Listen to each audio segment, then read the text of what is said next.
My name is Lieutenant Faith Mason. I'm 32 years old, and I'm an officer in the United States Navy. This was supposed to be the proudest moment of my life. I was standing in my dress whites at Naval Base Charleston, the South Carolina air thick with humidity. As my name was called to receive the Purple Heart, a testament to what I had endured in Yemen, I searched for my family in the third row. And I heard it. Not a cheer, but a vicious whisper from my own sister Chloe, just loud enough for the room to hear. Guess they give those out to anyone who survives now.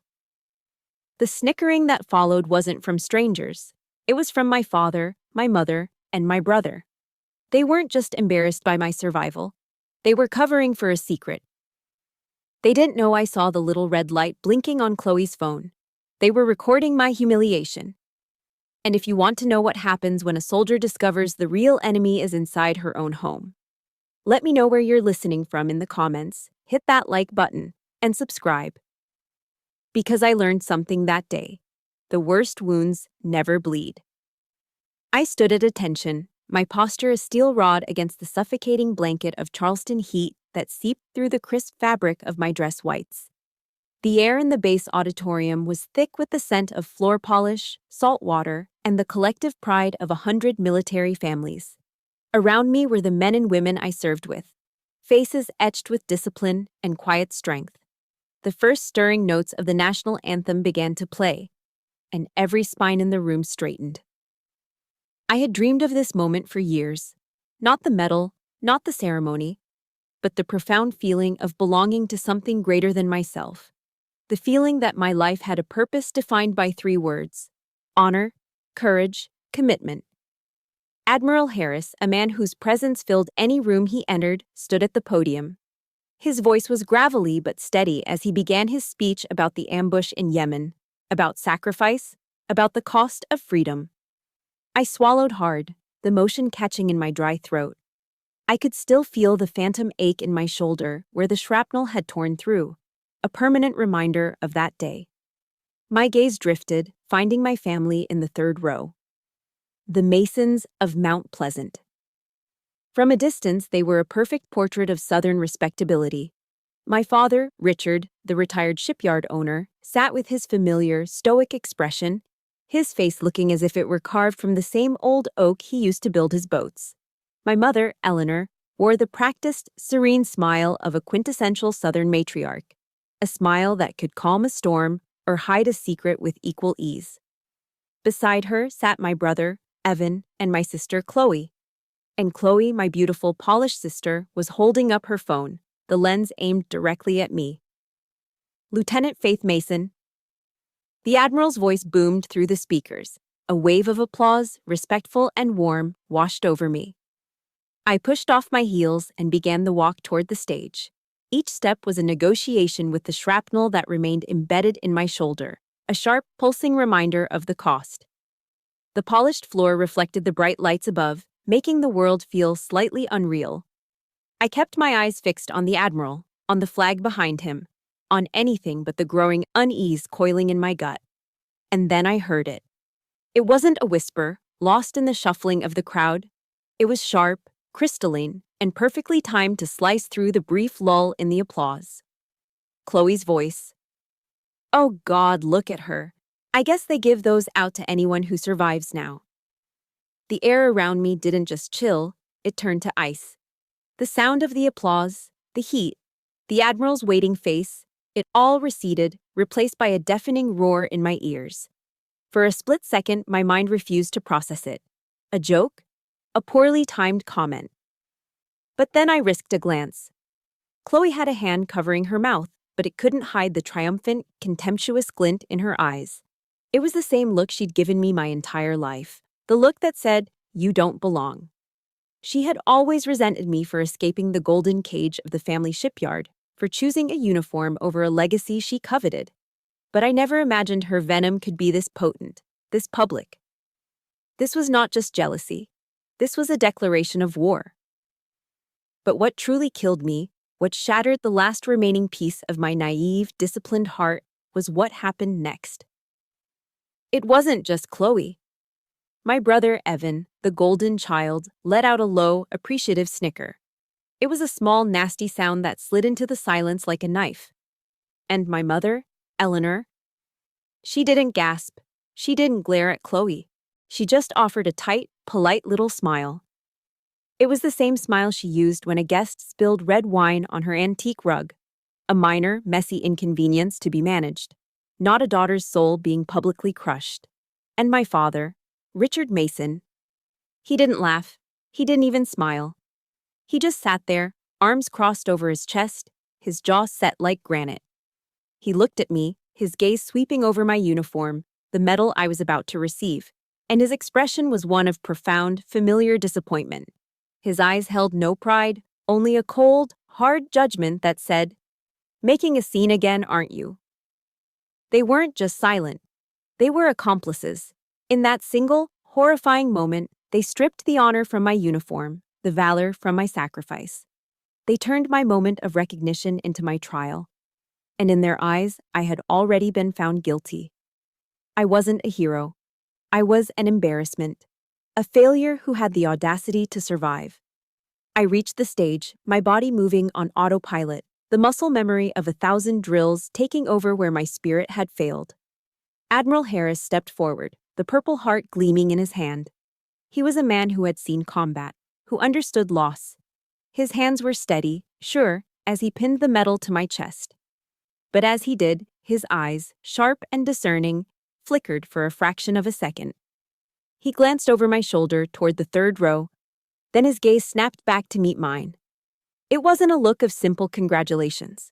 An officer's silence can mean a dozen different things, but this look was unmistakable. It was recognition. He knew. He had heard it. His eyes, for a brief, piercing moment, bypassed the ceremony, the applause, the uniform. They looked straight through to the wound that had just been inflicted upon me. His silent gaze was a message, clear as any verbal command.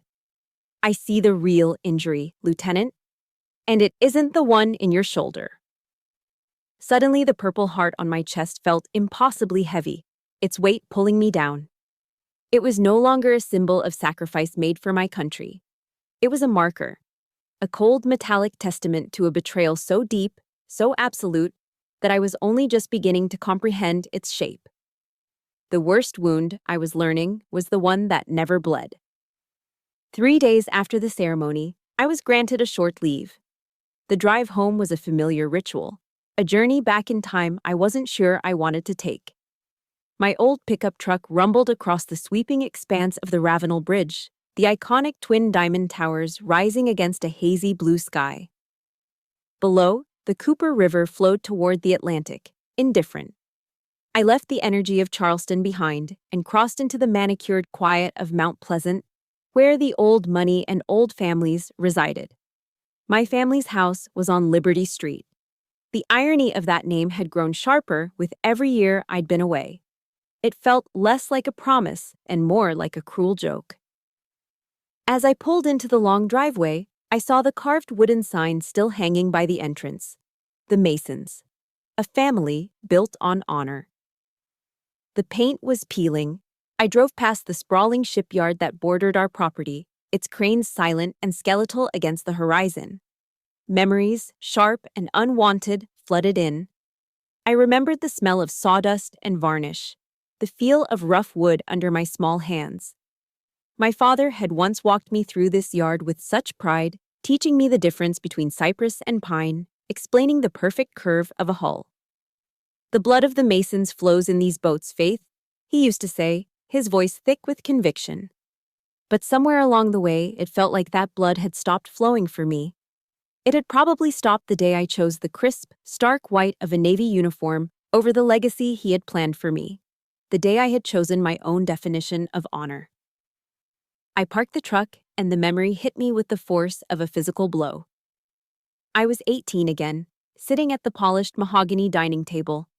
The late afternoon sun slanted through the tall windows, illuminating the steam rising from a bowl of my mother's shrimp and grits. Creamy, savory, the taste of home. I had practiced my announcement all week, the words feeling bright and full of hope on my tongue. "I got in," I said, my voice barely above a whisper. "I've been accepted to the Naval Academy." Evan, my older brother, let out a short, derisive laugh. Well, at least someone's paying for her college. Chloe just rolled her eyes, already bored. But my father didn't laugh. His fork clattered against his plate. He slammed his hand down on the table, the silverware jumping with the impact. "The Academy?" he roared, his face turning a dark, dangerous shade of red. "No child of mine wears a uniform. This shipyard is the Mason legacy. It's who we are." He pointed a trembling finger at Evan. "Evan stays. He builds the legacy. And you?" He looked at me as if I were a stranger, a traitor. "You're throwing it away to go play soldier. You're an embarrassment to this family." The words landed like punches. I looked to my mother, my silent plea hanging in the air. She just reached over and placed a placating hand on my father's arm. "Now, Richard," she murmured before turning to me, her eyes pleading. "Faith, don't upset your father. Family comes first."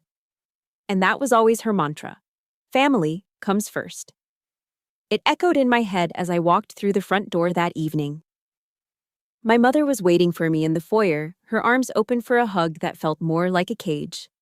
She pulled back, her hands on my shoulders, her expression a careful mask of maternal pride. "I am so proud of that medal, sweetheart," she cooed, handing me a tall, sweating glass of sweet tea. The words were as sugary as the drink, but her eyes were cold, distant. They didn't meet mine. "Your father.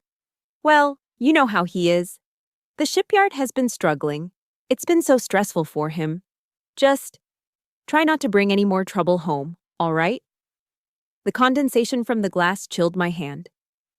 "Trouble?" I asked, my voice flat. "You mean the truth, Mom?" She flinched, turning away to straighten a picture frame on the wall, a classic deflection. In this house, family comes first didn't mean protecting each other. It didn't mean honesty or love. It meant the truth must be buried. It meant appearances were everything, and my survival, my honor, was just an inconvenient crack in their perfect facade. The house felt suffocating, every room saturated with unspoken resentments. I retreated to my old bedroom, a place that felt more like a museum of a girl I used to be. I started clearing out some old things, needing a task, anything to keep my mind from spiraling. I opened my mother's old vanity, which had been moved into my room years ago, looking for a box for some old photos, and that's when I saw it.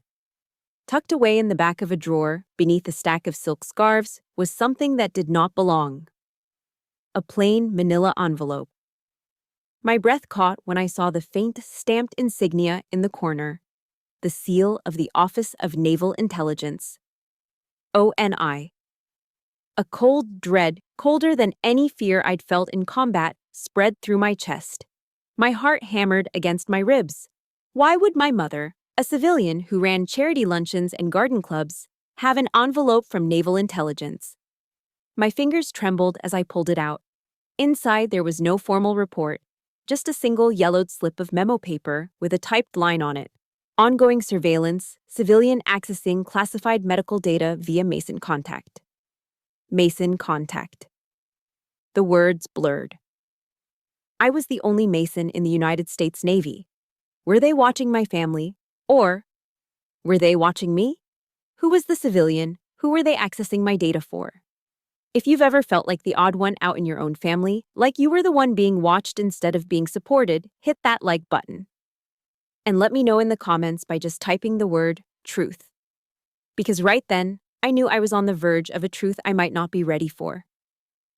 Just as the thought crossed my mind, my phone vibrated violently on the nightstand.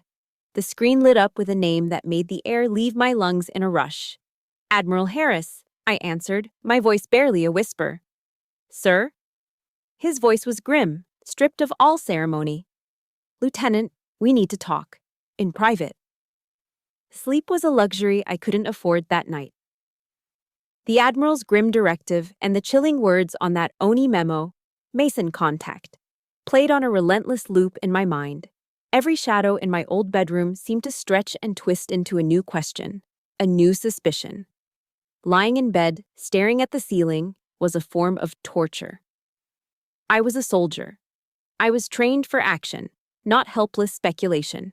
If there were answers in this house, I had to find them. Around 2 a.m., when the old house had settled into a deep, groaning silence, I slipped out of bed. I moved with a practiced stealth, my bare feet silent on the cool hardwood floors. My target was my father's office, his sanctuary. The one room in the house that was more his than anyone else's. The door was unlocked.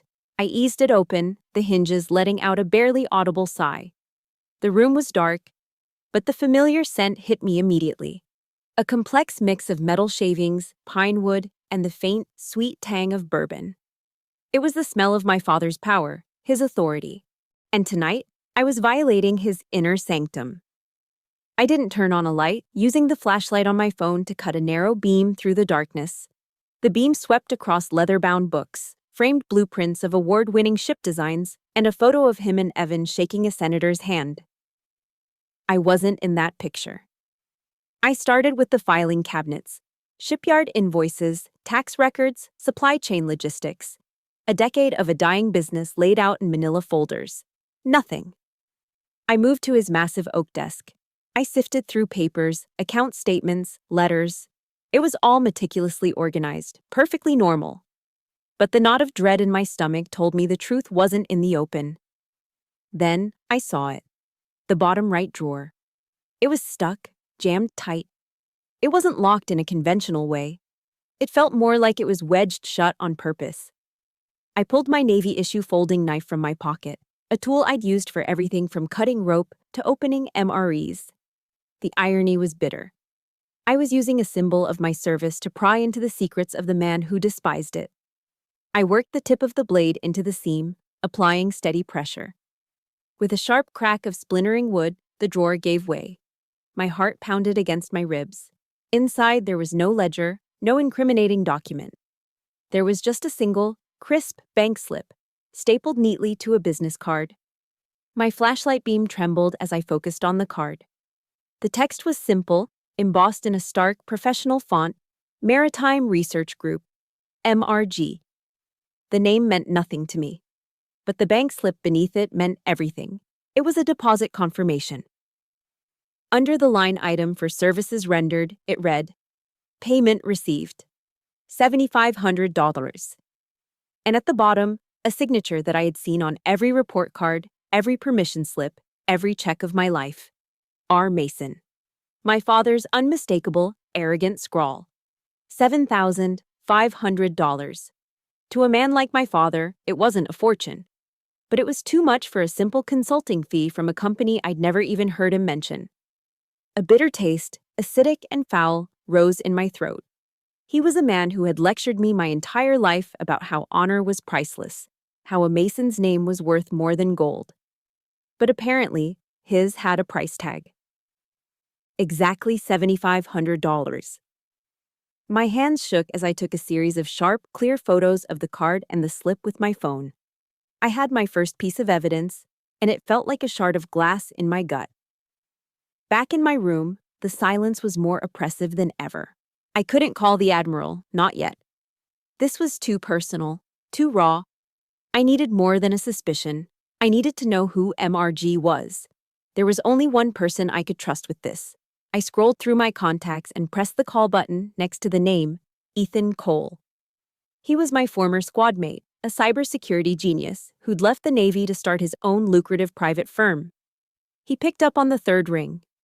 You know, it's almost midnight in Charleston, he said, his voice warm and laced with amusement. You miss me that much, Mason? The casual humor felt like it was from another lifetime. Ethan, I need a favor, I said, my voice tight. I need you to look up a name for me. Shoot, he said. Maritime Research Group. The silence on the other end of the line was immediate and absolute. The warmth in his voice vanished, replaced by a cold, hard edge. Faith, where are you right now? He asked, his tone all business. I told him the truth, that I was at my parents' house, that I'd found something in my father's desk. Another long pause. Faith. I can't, he said finally, his voice low. I have a family now, a wife, a kid. My security clearance is my entire livelihood. If I run that name through my systems, if Mason Contact is what I think it is, This is way beyond a simple data leak. This is treason. I can't get involved. His words were a punch to the gut. The isolation I felt was crushing. Ethan, I pleaded, my voice cracking. Sergeant Davis died in my arms. I held him while he bled out on that sand. You owe him. You owe all of us. Just run it through public channels. Nothing that will flag you. Please. I heard him sigh, a heavy, defeated sound. Give me 30 minutes.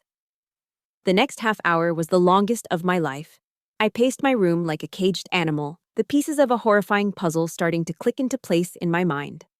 Then my phone buzzed with a text message, a single line from Ethan. It wasn't a sentence, it was a sledgehammer. Faith MRG is a shell corp. They're under federal investigation, linked to the convoy leak in Yemen. My hands started to shake uncontrollably.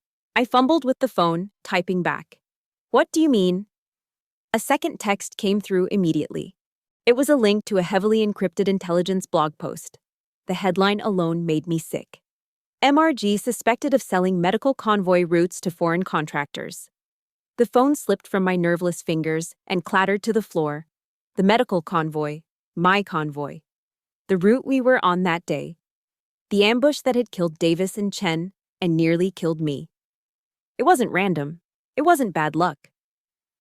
They sold the information. My family, my father, had taken money to sell the route that led me and my team into a kill box. He had nearly gotten me killed. For $7,500. For 2 days after discovering the bank slip, I existed in a state of cold, quiet rage. The knowledge of my father's betrayal was a living thing inside me, coiling in my stomach.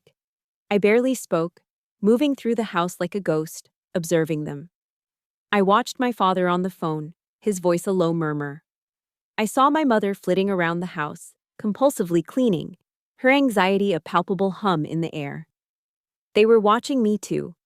I could feel their eyes on my back, could sense their hushed conversations stopping the moment I entered a room. We were soldiers in a silent Cold War, and I was waiting for them to make the next move. It came on the third day via a text message from Chloe. Her avatar was a professionally shot photo of her smiling, perfect white teeth, perfect blonde hair. The message was sickeningly sweet. Family dinner at Hall's tonight to properly celebrate you being home. My treat. XO. Hall's Chop House, the most exclusive, old-school steakhouse in Charleston. It was a place for celebrations, for closing deals, for projecting an image of wealth and success. It was a performance. I knew instantly it was a trap, an interrogation disguised as a celebration.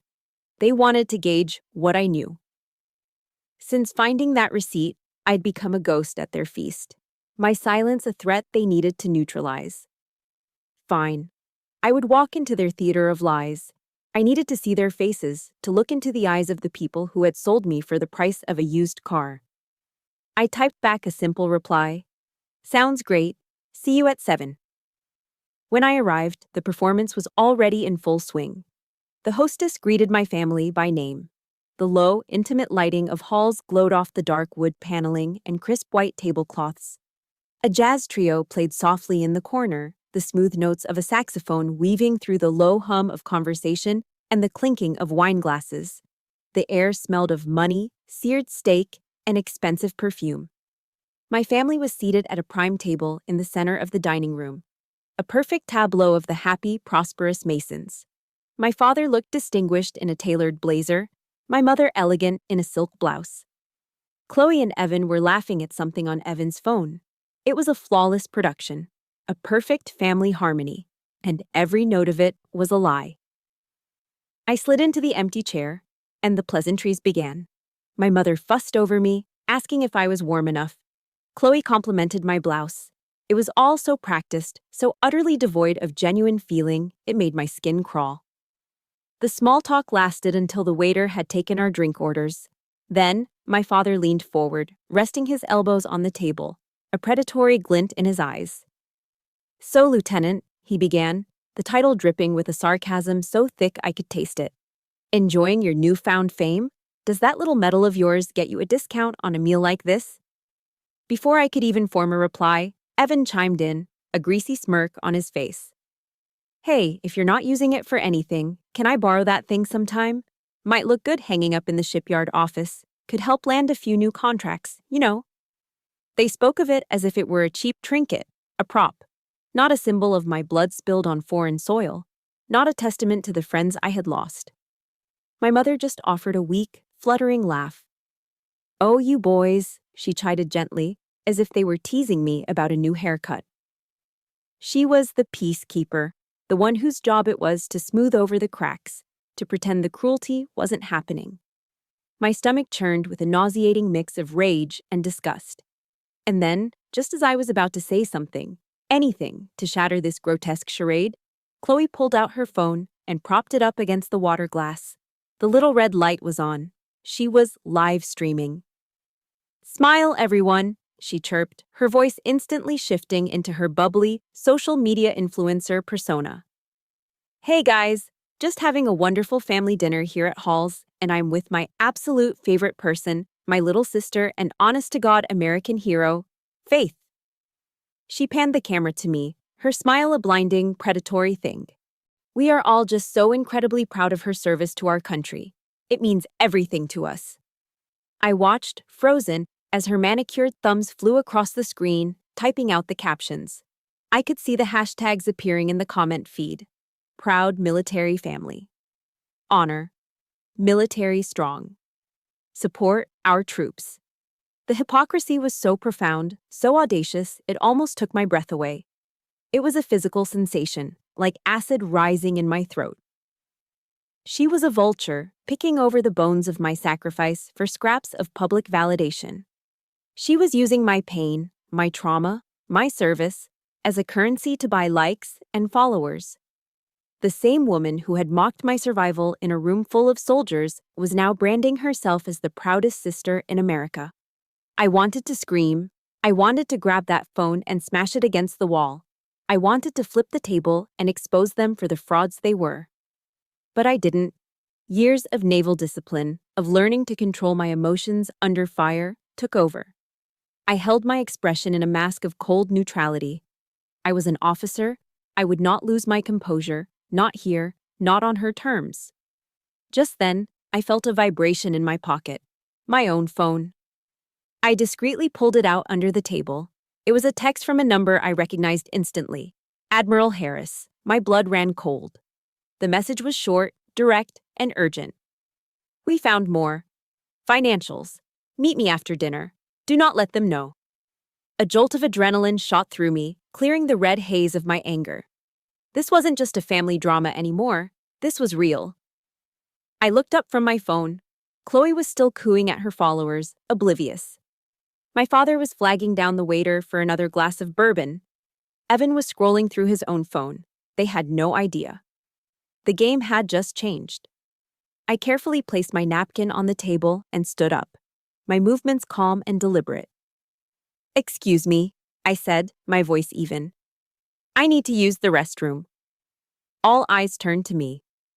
My mother's held a flicker of concern, Chloe's a flash of annoyance at having her live stream interrupted. But it was my father's gaze that held me. It was sharp, suspicious, analytical. He was watching my every move, trying to read me. He knew something was wrong. I turned and walked away from the table, feeling the weight of his stare on my back.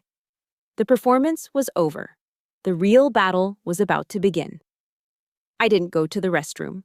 I walked straight past it, through the crowded restaurant, and out the heavy front doors into the humid Charleston night. The valet barely had time to bring my truck around before I was in it, turning the key, my heart hammering a frantic rhythm against my ribs. I drove with a focus I usually reserved for combat situations, my mind a blank slate of adrenaline and purpose. The meeting point was a deserted parking lot overlooking the harbor, a place where the lights of the Ravenel Bridge reflected like scattered diamonds on the dark water. Admiral Harris was already there, waiting in his unmarked sedan. I got out of my truck and slid into his passenger seat. The interior of the car was dark, the only light coming from the faint glow of the dashboard and the screen of an open laptop on the center console. He didn't waste time with pleasantries. He simply pushed a thin file folder across the console toward me. My name was neatly typed on the tab. Bank records, he said, his voice a low gravel. We got a warrant this afternoon. I opened the folder.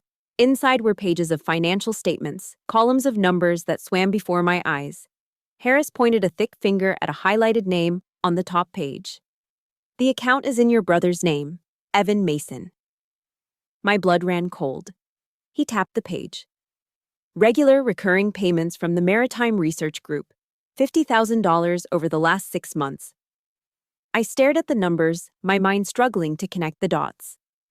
Evan, I whispered, the name tasting like ash in my mouth. My brother, the golden child, the heir to the shipyard. He was charming and lazy and greedy, but I never thought he was capable of this. But he's not smart enough to pull this off. He doesn't know anything about military logistics. Exactly, Harris cut in, his voice grim. He wasn't the brains. He was just the courier. He closed the bank file and turned the laptop to face me. On the screen was a classified intelligence report, heavily redacted with black bars. But one section was left clear. Harris pointed to the final 2 lines of a summary paragraph. They read, Intel provided by E. Mason, verified by R. Mason, E. Mason, R. Mason. My brother was the source, my father was the verifier. The air in the car suddenly felt thin, unbreathable. As a naval officer, I understood the chain of command, the protocols for intelligence. Verification was everything. It was the stamp of legitimacy that turned raw data into actionable intel. My father, with his decades of experience, his reputation as a master shipbuilder, his network of contacts in the maritime industry, he had used his credibility to validate the information my brother had somehow stolen. Stolen from where? From my emails? From my phone calls?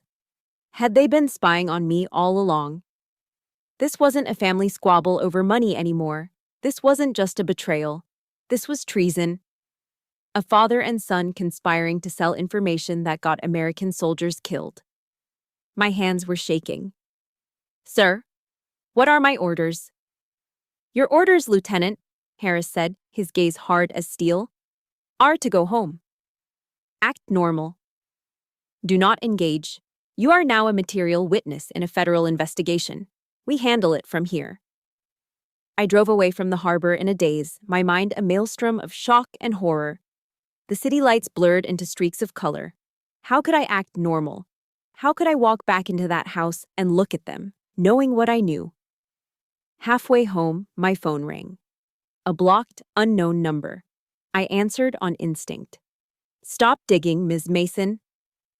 The voice on the other end was flat, metallic, and utterly devoid of emotion. You don't want the answers you're looking for. A chill snaked down my spine. I slammed the phone down, ending the call, my heart pounding. I glanced in my rearview mirror. A pair of headlights that had been behind me for the last few miles suddenly seemed too close, too persistent. A large black pickup truck. It mirrored my every turn. The message was clear. This was real. The danger wasn't just a file in an admiral's office. It was here, on the road with me. They weren't just selling information. They were willing to kill to protect their secrets. They had tried to kill me once in Yemen. Now, they were ready to try again in South Carolina. When I finally pulled into the driveway, my hands slick with sweat on the steering wheel. The black truck continued on down the road and disappeared. I took a deep, shuddering breath and walked into the house, preparing myself for a confrontation, for lies, for anything. But I wasn't prepared for my mother.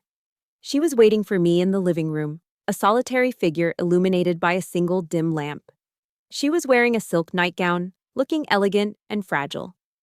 But her voice, when she spoke, was anything but. Faith, where have you been? It wasn't a question born of worry, it was an accusation. I didn't answer, I just stared at her. She stood up and walked toward me, her expression a careful blend of concern and disappointment. You are tearing this family apart, she said, her voice a low, venomous whisper. Your father has lost almost everything trying to keep that shipyard afloat. And you come home, not to help, but to bring this storm with you. She paused, tilting her head, her eyes searching mine for weakness. Are you sure you're all right, honey? Is it the PTSD? The doctor said you might have episodes, that you might become paranoid. The word hung in the air between us, a poison dart. Paranoid. You're imagining things to hurt your father, to hurt us, she continued, her voice softening into a tone of deep, theatrical sorrow. After everything we've done for you, you are being so selfish. Selfish. She called me selfish. Paranoid. She stood there, a portrait of maternal concern, and gaslit me with the precision of a surgeon. She was twisting my trauma, my sacrifice, into a weapon to discredit me, to protect them. In that moment, the last shred of hope I had, that maybe she was just a silent victim, a woman trapped, disintegrated. She wasn't a victim. She was an accomplice. She wasn't my mother. She was the warden of this prison. And I realized my fight wasn't just for justice. It was for my own sanity. My mother's words were meant to break me. They were designed to make me question my own mind, to fold me back into the family's suffocating silence. But something inside me, something forged in the deserts of Yemen and hardened by years of their casual cruelty, refused to break. It ignited. The word paranoid echoed in my head. But instead of planting doubt, it fueled a white-hot rage. I went to my room and looked at my reflection in the mirror. I saw the exhaustion in my eyes, the tension in my jaw, and the faint, silvery line of a scar just above my temple from a piece of flying shrapnel. I wasn't paranoid. I was a witness. The anonymous call, the black truck that had tailed me, that wasn't imagination. That was fear. Their fear. They were afraid of what I would find. As I stood there, my eyes fell on a book left on my shelf from a visit years ago. A gift from a friend. Brené Brown's Daring Greatly. One line I had underlined came back to me with sudden, stunning clarity. Courage starts with showing up and letting ourselves be seen. I would not be silenced. I would not be made invisible. There was one place left I hadn't searched. The one place my father considered more sacred than his own home. The shipyard. Admiral Harris's order to act normal was a strategic impossibility. Waiting for the federal machine to grind forward felt like waiting for permission to drown. That same night, cloaked in darkness, I drove my truck back to the shipyard. I parked a quarter-mile away and approached on foot, moving through the shadows like I'd been trained to do. The salt marsh air was cool and damp, carrying the familiar sense of low tide and creosote. I bypassed the main gate, scaling a section of chain-link fence in the back, landing silently on the gravel inside. The yard was a ghost town of sleeping machinery and half-finished hulls, their skeletal ribs stark against a moonless sky. I had one target, my father's main office, the nerve center of his fallen empire. This time, I wasn't looking for paper. In today's world, the real secrets weren't in ledgers, they were on drives. I swept the office with my phone's flashlight, my senses on high alert. The main computer tower was clean, wiped of anything useful, I was sure. But my father was old school. He believed in physical backups. My eyes scanned the room, settling on a heavy, old-fashioned steel safe tucked away under his massive desk, coated in a fine layer of sawdust. It wasn't a high-tech model, just a simple combination lock he'd probably had for 30 years. I knew the combination. It was my mother's birthday. The painful irony was not lost on me. With a heavy clunk, the door swung open. Inside, amongst dusty metals from the Chamber of Commerce and a bottle of expensive scotch, was a small black external hard drive. A simple white label was stuck to the top, with 3 letters and 4 numbers written in my father's sharp handwriting, MRG Reports, 2022.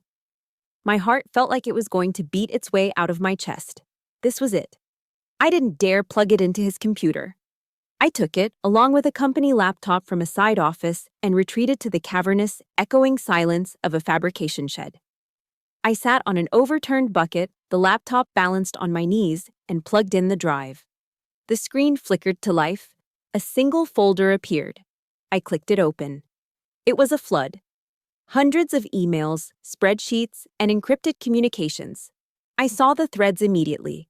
Correspondence between an anonymous email address I knew had to be Evan, the tone was too arrogant, the grammar too sloppy, and someone identified only as MRG consultant. They were discussing shipping lanes, cargo manifests, security patrol schedules. It was all there. A detailed chronicle of their treason. My finger scrolled relentlessly down the list of emails, schedules, invoices, status updates, and then I saw a subject line that made the blood freeze in my veins. It was an email from Evan to my father. It read, "Keep this from Faith. Schedule updated." I clicked it open. My eyes scanned the contents. A revised timeline for a series of medical convoys moving through a volatile province in Yemen. The date on the email was 3 days before the ambush. They knew. They knew my exact schedule. This wasn't a case of them selling random information that I just happened to get caught up in. They had sold the specific, detailed route of my convoy, knowing full well I would be on it. They had actively and deliberately hidden it from me. They had offered me up as collateral damage, a pawn to be sacrificed. My vision blurred. A wave of nausea washed over me. I forced myself to keep digging, my actions now purely mechanical. There was one more file in the folder, a password-protected PDF. The password hint was Legacy. I typed in Evan and the file opened. The title at the top of the page read, Yemen Convoy. After Action Report. It was an internal assessment from MRG, detailing the outcome of the attack. It listed the assets destroyed, 2 armored vehicles, 1 transport truck, medical supplies, and then the casualty list. My breath hitched in my throat. I saw the name of Sergeant Davis. I saw Corporal Chen's name right below it. And then, at the bottom of the page, under the heading, Confirmed Casualties, and a subsection titled Wounded in Action, was my own name, Blutine Faith Mason. And beneath it all, at the very bottom of the report, was a digital signature authenticating the document. A final stamp of approval. R. Mason. He had signed off on it. He had seen my name on a casualty list, a list his actions had created, and he had electronically signed his name to it. He had rubber-stamped the murder of my men and the near death of his own daughter.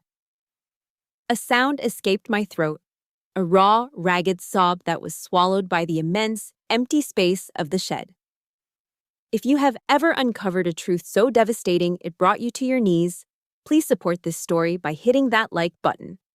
And in the comments, just type the word courage. If you believe that finding the truth, no matter how painful, is the ultimate act of courage. My training kicked in, a lifeline in the overwhelming sea of grief and betrayal. I copied the entire drive onto the laptop. I connected to the shipyard's Wi-Fi. And with trembling fingers, I sent the entire unredacted cache of data to Admiral Harris's secure email address. My phone rang less than a minute later. It was him. "Lieutenant, what is this? Where did you get this?" "The shipyard, sir. It was in my father's safe." There was a moment of stunned silence on the other end. "Faith, this is a matter of national security now. You went against a direct order. Your new order is to stand down, say nothing, do nothing. Is that understood?" I looked at the casualty report still glowing on the laptop screen. I saw Sergeant Davis's face. I heard his last words, and I knew I could not be silent any longer. My voice when I spoke was broken but clear. "With all due respect, Admiral," I said, the tears finally falling, hot and fast, down my face. "Silence is what got my men killed." The morning after I sent that hard drive to Admiral Harris, all hell broke loose. I woke up in the temporary housing the Navy had quietly arranged for me to the sound of my phone buzzing incessantly. A local news alert was the first thing I saw. The headline felt like a detonation. Prominent Mount Pleasant shipyard family in federal probe for military intel leak. Beneath it was a picture of my family's pristine home, now marred by the sight of 2 dark blue FBI sedans parked in the driveway. It was everywhere. On every local Charleston news station, on every morning show. The Masons, the pinnacle of Southern honor, were now the subjects of a federal treason investigation. My phone rang, and it was my mother. I almost didn't answer, but some morbid curiosity made me accept the call. I was met with a storm of hysterical sobs. "You've ruined us, Faith," she wailed, her voice thick with panic and accusation. "How could you do this to your own family? To your father?" A cold, hard fury I hadn't known I possessed rose up from my core. "Family!" I shouted into the phone, my voice shaking with rage. "You want to talk about family? You stood by while he signed my death warrant. You are not my family." I ended the call, my hand trembling, the sound of her sobs still echoing in my ear. But that was just the opening salvo. The main attack was yet to come. An hour later, Chloe launched her weapon. It appeared on her Instagram, her Facebook, and was quickly picked up by local blogs. It was a masterfully produced video, shot in what looked like her perfectly decorated living room. She was wearing a soft cream-colored sweater, her makeup was flawless, and her eyes were glistening with well-rehearsed tears. The title was a stroke of manipulative genius. My Sister, the Hero.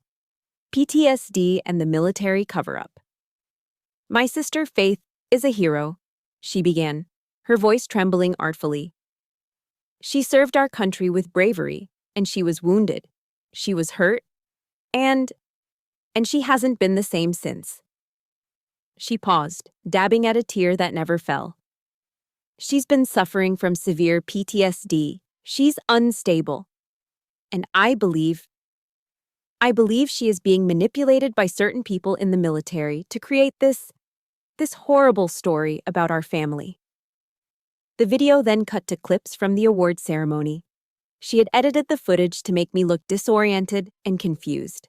She used a shot of me flinching when the applause got loud, framing it as a symptom of my instability. She implied that this entire treason investigation was a delusion, a paranoid fantasy I'd concocted to hurt the family that only ever wanted to help me. She twisted my trauma into a weapon and my service into a sign of insanity. In the space of 3 minutes, Chloe had transformed me from a victim and a whistleblower into a dangerous, mentally ill villain. She had assassinated my character with brutal efficiency. The video went viral in our community. The narrative was just too compelling. The tragic story of a wounded veteran lashing out at her loving, supportive family. The comments were a tidal wave of sympathy for them. The hashtag started trending in the Low Country. Save Faith from herself. It was brilliant, it was vicious, and it was working. It wasn't just an attack on me personally. It was a direct assault on my career and my credibility as an officer. A naval lieutenant with paranoid delusions? I was finished. My word meant nothing. The official call came that afternoon. It was Admiral Harris. His voice was strained, heavy. "Lieutenant, I've seen the video. The brass is getting nervous. The optics are challenging." He sighed. "I'm placing you on temporary administrative leave. It's an official order. It's to protect you and to protect the integrity of the investigation from these accusations." The line went dead, and I sat there in the sterile silence of the apartment, the words echoing in my ears. Administrative leave. It was a suspension. I was being sidelined, benched, isolated. My own family, the people who had tried to get me killed, had successfully gagged me. They had won. I looked at my dress uniform hanging on the closet door, and for the first time in my life, I felt truly and utterly defeated. I spent the next few days in a fog of despair. I felt like a ghost, stripped of my rank, my purpose, my voice. The world I had dedicated my life to had turned its back on me, all because the lies of my family were more palatable than the ugly truth. I felt like I had lost everything. Then, one afternoon, there was a knock at the door. I opened it to find a delivery driver holding a small brown paper package. I took it inside, my hands moving slowly, numbly. There was no return address. I tore it open. Inside, nestled in tissue paper, was a handwritten letter on simple, elegant stationery. I unfolded it. The handwriting was neat, feminine, and slightly shaky. "Dear Lieutenant Mason," it began. "My name is Sarah Davis. I am Sergeant Michael Davis's mother." My heart stopped. I had to sit down, the letter trembling in my hands. My husband and I have been following the news from Charleston, the letter continued. We've seen the videos and the terrible things they are saying about you. I need you to know that we do not believe a single word of it. We know you. We know you were with our Michael in his final moments. We know you fought to bring our boy home. You never gave up on him then, and we know you are not giving up on the truth now. A tear I didn't know I had in me splashed onto the page, smudging the ink. Thank you for not letting our son's sacrifice be forgotten. Thank you for speaking the truth, no matter the cost. You are our family now. I clutched the letter to my chest, the paper crinkling in my fist. A ragged sob broke from my throat, then another. It wasn't a sob of despair, but of profound, aching relief. This piece of paper held more honor, more love, more truth than my family had shown me in a lifetime. This was my real medal. This was the family I'd been fighting for. This was the reason I couldn't give up. Not now, not ever. The military hearing room at the Charleston Naval Base was as cold and silent as a tomb. The air was still, heavy with anticipation. Sunlight struggled through the tall, narrow windows, cutting sharp rectangles onto the polished floor. I sat alone at the witness table, a solitary figure in my dress whites. The uniform felt different today. It wasn't just a symbol of my service, it was my armor. Across the room, at the respondent's table, sat my family. My father, Richard, projected an aura of indignant arrogance, his jaw set, his eyes scanning the room as if he were the one wronged. Chloe sat beside him, whispering intensely into their lawyer's ear, her face a mask of calculated concern. My mother, Eleanor, simply stared down at her own hands, twisting her wedding ring, refusing to look at anyone. And Evan? Evan just looked pale and terrified. As I had walked into the room moments before, the hushed whispers ceasing as all eyes turned to me, I thought of my grandmother. She was the only kind soul in that family, gone for over a decade now. A line she used to quote to me from her worn Bible echoed in my mind. Then you will know the truth, and the truth will set you free. I held on to those words like a lifeline. Today I was here for my freedom. After hours of procedural motions and dry testimony from federal agents, my father was called to the stand. He walked with a confident stride, a man utterly convinced of his own righteousness. He swore his oath and then began his performance. He was masterful. His voice was steady, tinged with the sorrow of a loving father forced to endure a nightmare. This is all a terrible, tragic misunderstanding, he began, his eyes sweeping across the panel of senior officers presiding over the hearing. My daughter is a hero. We are all so proud of her. He paused, his voice catching. But she was wounded, terribly. She suffers from a severe case of post-traumatic stress disorder. She's not, well, and we believe she has been unduly influenced, perhaps even manipulated by the Navy, into constructing this fantasy to lash out against her family. He had the audacity to use Chloe's exact smear campaign, to speak those poisonous lies under oath in a federal hearing. Then he turned and looked directly at me. His eyes weren't pleading, they weren't asking for forgiveness, they were commanding me. Faith, tell them, end this now. Even here, even now, after everything, he still believed he had control over me. He still saw me as a disobedient child, not a witness to his treason. I met his gaze and held it, my expression as unyielding as the granite of his own shipyard. I would not break. When my father's testimony concluded, the lead prosecutor turned to Admiral Harris. Admiral, does the Navy have any rebuttal to Mr. Mason's claims regarding Lieutenant Mason's mental state? Admiral Harris stood, his presence commanding the room's full attention. We do not have a rebuttal, he said, his voice calm and clear. We have evidence. The lights in the room dimmed, and a large screen behind the panel flickered to life. The first documents appeared, the emails from the hard drive. Evan's careless words, his father's cold instructions. Then came the bank records. The $7,500 deposit slip, followed by the statements showing $50,000 flowing into Evan's account. A low murmur rippled through the gallery. Chloe shot a venomous glare at me. My father's composure began to crack, a faint sheen of sweat appearing on his brow. And finally, the Admiral continued, his voice dropping, we have audio. The first recording began to play. The sound quality was tinny, but the voice was unmistakable. It was the flat metallic tone from the threatening phone call. Stop digging, Ms. Mason. You don't want the answers you're looking for. Voice analysis experts from the FBI have confirmed with 99% certainty, the Admiral stated, that the speaker is Mr. Evan Mason. Evan sank in his chair, his face the color of ash. My mother let out a small, strangled gasp. And one more, the Admiral said, his eyes locking onto my father. The second recording was a phone call between Richard Mason and the man known only as the MRG consultant. My father's voice was cold, clipped, all business. There was no emotion, no hesitation, just chilling efficiency. Confirmed. The convoy is mobile at 0600, payment as arranged. The silence that followed was shattered. It was my mother. She let out a high, piercing shriek, a sound of pure, unadulterated horror as the final, undeniable truth crashed down upon her. The room erupted into a cacophony of shocked gasps and furious whispers. The lead officer slammed his gavel, calling for order, but the damage was done. The truth was out.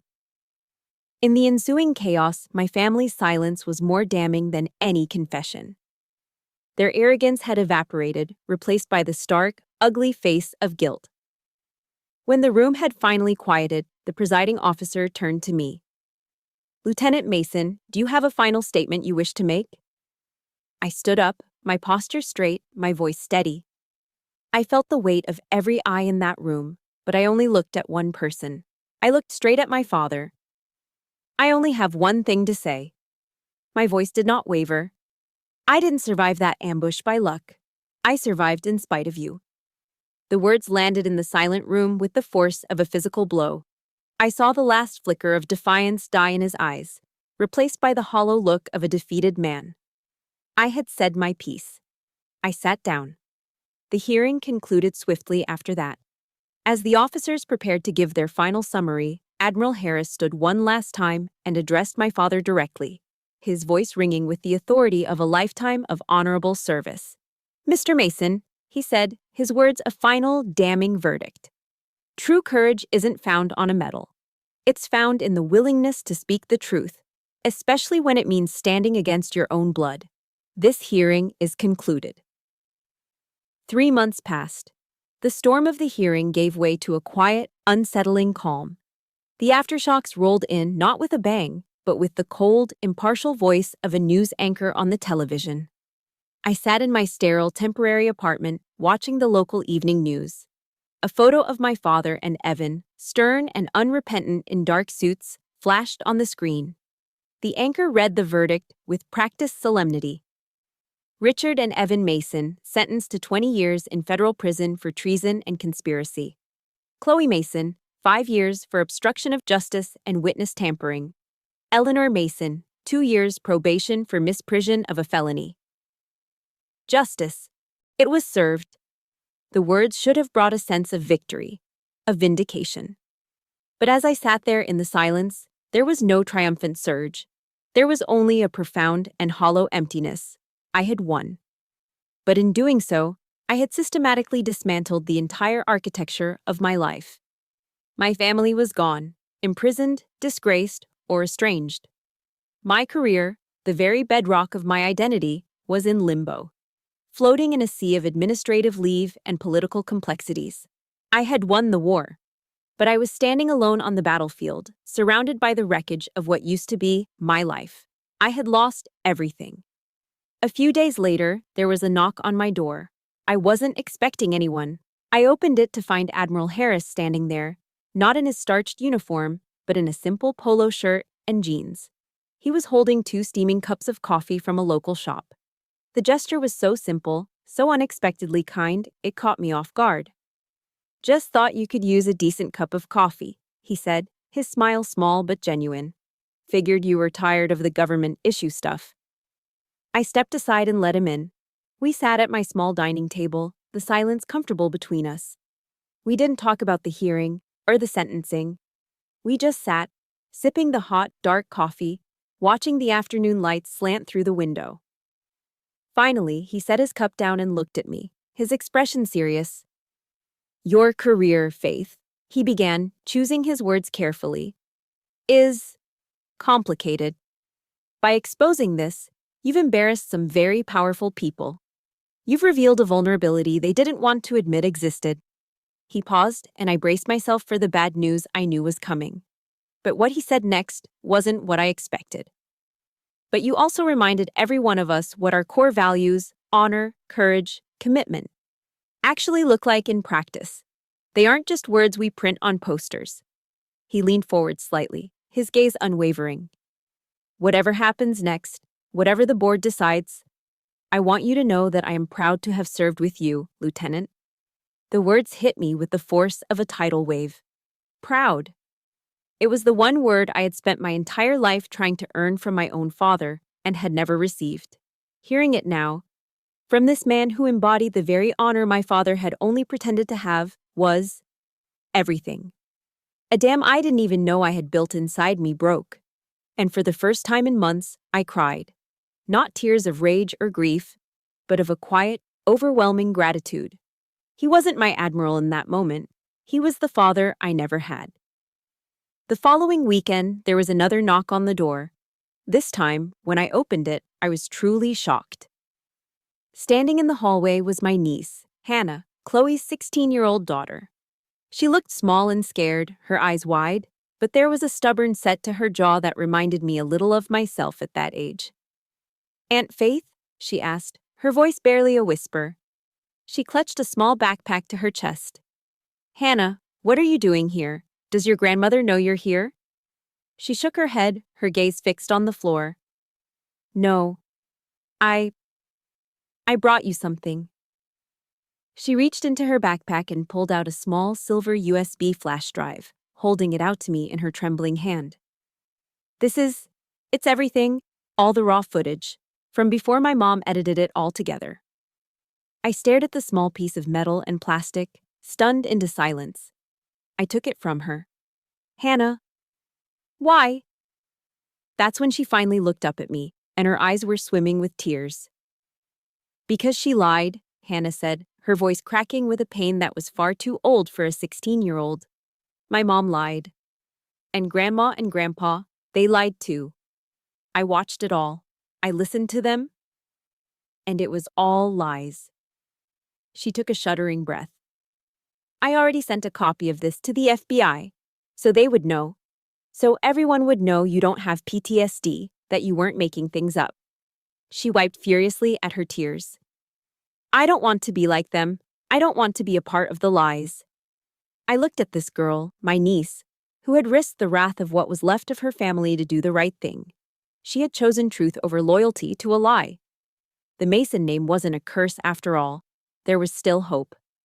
I pulled her into a hug, holding her tight as she sobbed against my shoulder. I felt a profound shift inside me, a sense of clarity I hadn't felt in years. The emptiness began to recede, replaced by something new. Purpose. "You're not destroying this family, Hannah," I whispered into her hair, my voice thick with emotion. "You just started rebuilding it." In that moment, holding my niece, I knew what I had to do. My war wasn't over. It had just changed. I was no longer fighting against something. Now I had something to fight for. 5 years later. I stand on the balcony of a new building, a modern structure of glass and steel built on an old foundation of concrete and betrayal. I look out over the Charleston harbor, the salty air carrying the familiar sounds of seabirds and distant ship horns. A gentle breeze rustles the flag flying proudly from the pole in the central courtyard. Not just the stars and stripes, but a second flag bearing a new crest. Below, a gleaming bronze sign reads, "The Mason Academy for Ethical Service." After Hannah's evidence completely exonerated me, the Navy offered me my career back. But something inside me had changed. My fight was no longer in the deserts of foreign lands. It was here. I took an honorable discharge. Using the compensation I received and the unexpected notoriety my story had brought, I did the one thing no one expected. When the U.S. Marshals seized all Mason assets, I waited. And at the government auction, I bought the old shipyard. I bought the very ground where my family's honor had died. And I decided to plant something new in its place. Where my father and brother had built a legacy of greed, I would build one of integrity. The place that was once the source of lies is now a non-profit institution, a place that teaches future leaders in military, government, and business that honor isn't a word you inherit. It's a choice you make every single day. A sharp, confident voice cuts through my thoughts. It looks good, Aunt Faith. I turn and smile. Standing beside me is a midshipman, her posture ramrod straight in the crisp dress uniform of the United States Naval Academy at Annapolis. It's Hannah. At 21, she is no longer the scared girl who showed up at my door. She's a woman of conviction, her eyes clear and steady. She looks out at the bustling campus below, at the young people walking between classrooms that were once noisy fabrication sheds. "You rebuilt everything," she says, a note of awe in her voice. The circle was now complete. Another Mason in uniform. But this time, it was a choice made not in defiance of a family, but in service of an ideal of absolute integrity. I watch her for a moment, my heart swelling with a quiet, fierce pride. This was the true Mason legacy, the one that mattered. "She's a good kid," I say softly, more to myself than to her, knowing that Hannah was the best thing to come out of all that wreckage. Hannah's gaze drifts down to the docks. The flagship of the Academy's small fleet is an old, refurbished vessel used for humanitarian aid missions, delivering supplies to hurricane-stricken areas in the Caribbean. It was once my father's prize boat. We kept the nameplate on the stern as a reminder. The Eleanor. "Do you ever forgive them?" she asks, her voice quiet, the question one she has clearly held for a long time. I follow her gaze, thinking of my father and brother in a federal prison in another state.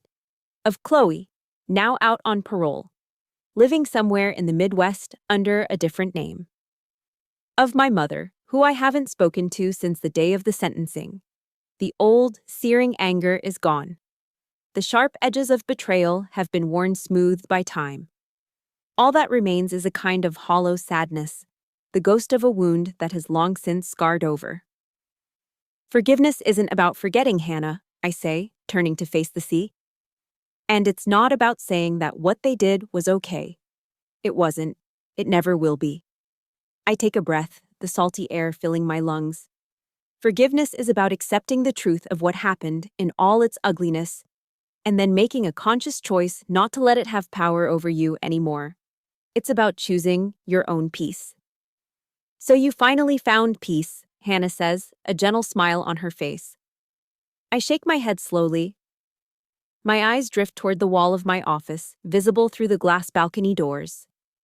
Hanging there, in a simple, elegant frame, is my purple heart. It's not a reminder of betrayal anymore.